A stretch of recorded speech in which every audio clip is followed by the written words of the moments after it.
Hi everyone.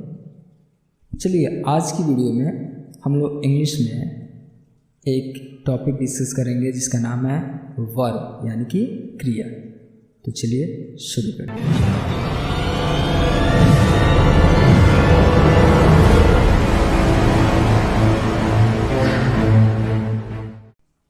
सबसे पहले verb को डिफाइन करते हैं। वर्ब डिस्क्राइब्स द एक्शन और the state of the subject, मतलब क्रिया वह है जिसके माध्यम से सब्जेक्ट के कार्य या अवस्था की जानकारी मिलती है। मतलब सब्जेक्ट कौन सा कार्य कर रहा है या सब्जेक्ट किस स्थिति में है, यानी कि भूतकाल की स्थिति में है या वर्तमान काल की स्थिति में है या भविष्य काल की स्थिति में है, यानी कि प्रेजेंट में है या पास्ट में है या फ्यूचर में है। ठीक है, चलिए इसे हम कुछ एग्जाम्पल से समझें। एग्जाम्पल लेते हैं, यहाँ पे क्लियर होगा। राम इज़ प्लेइंग क्रिकेट, यानी कि राम क्रिकेट खेल रहा है।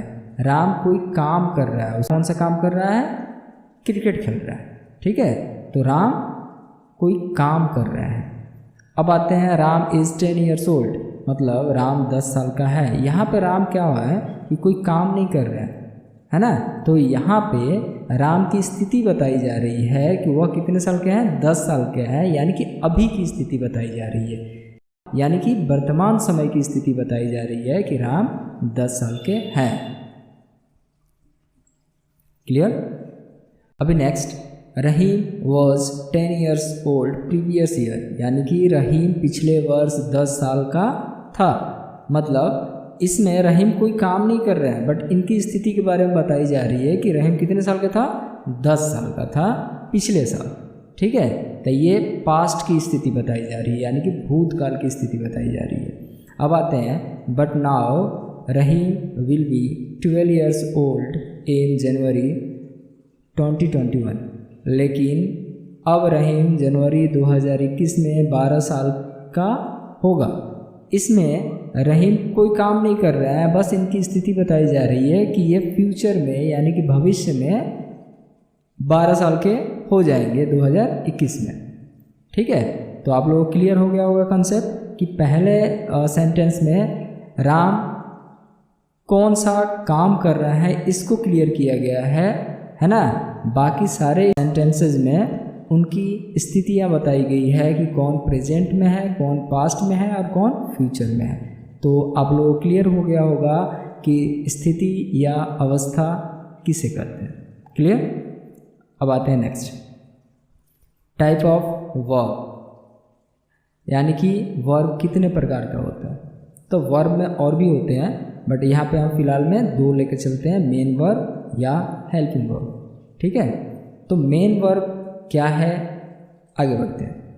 मेन वर्ब यानी कि मुख्य क्रिया। Main verb describes the action of the subject, यानी यह क्रिया सब्जेक्ट की कार्य की जानकारी देती है। कहने का मतलब कि मेन वर्ब क्या काम करता है कि सब्जेक्ट कौन सा काम कर रहा है ना। जैसे कि वो खेल रहा है तो प्लेइंग होगा। ठीक है, चलिए कुछ एग्जाम्पल से हम समझते हैं। प्ले मतलब खेलना, लुक मतलब देखना, राइट मतलब लिखना, आस्क मतलब पूछना, थिंक मतलब सोचना, लव मतलब प्यार करना, फील मतलब महसूस करना।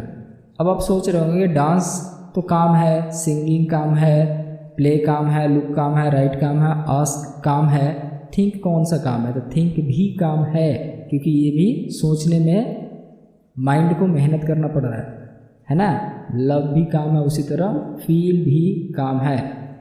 मतलब कि वैसा वर्ब जिसमें शरीर का कोई अंग इन्वॉल्व हो, वो सारे काम है।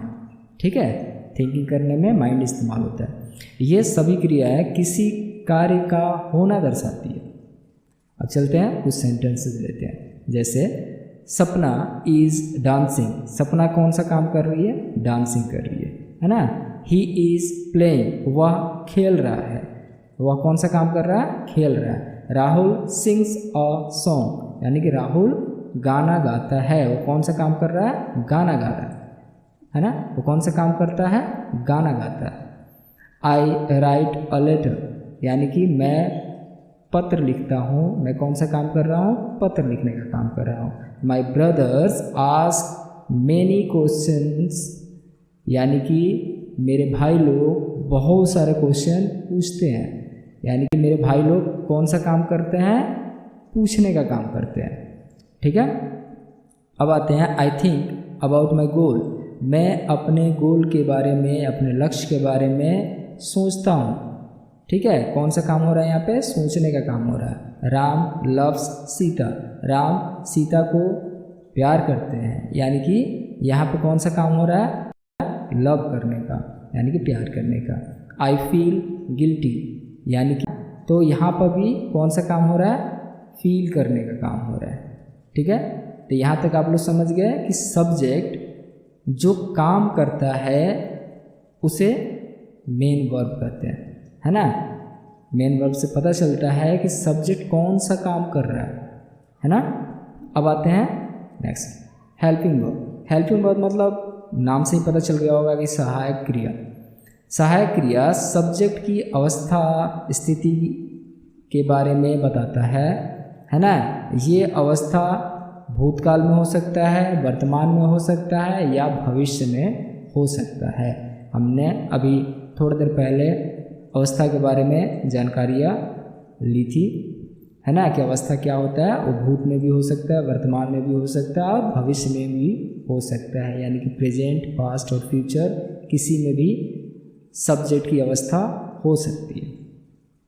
ठीक है, जैसे अब यहाँ पे कुछ आपको दिया गया है हेल्पिंग वर्ब। ठीक है, जैसे been, be, is, am, are, was, were, have, has, had, do, does, did, can, could, would, should, may, must, might, will, shall, being, ये सारे हेल्पिंग वर्ब्स हैं।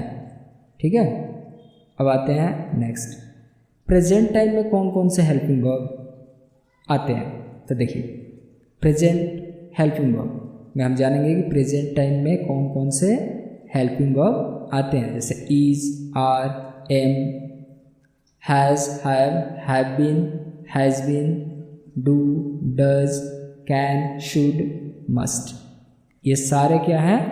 प्रेजेंट हेल्पिंग वर्ब है। ठीक है, ये सारे क्या हैं? प्रेजेंट हेल्पिंग वर्ब है। अब आते हैं पास्ट हेल्पिंग वर्ब। तो was, had, should have, would have, must have, were, had been, did, could, ये सारे वर्ब्स जो हेल्पिंग वर्ब्स जो हैं ये सब किस में आते हैं? पास्ट में आते हैं। नाउ फ्यूचर में विल हैव टू, ये सारे हेल्पिंग वर्ब किस में आते हैं? फ्यूचर में आते हैं। तो उम्मीद करता हूँ कि आप लोग का वर्ब वाला जो चैप्टर है ये कॉन्सेप्ट क्लियर हुआ होगा।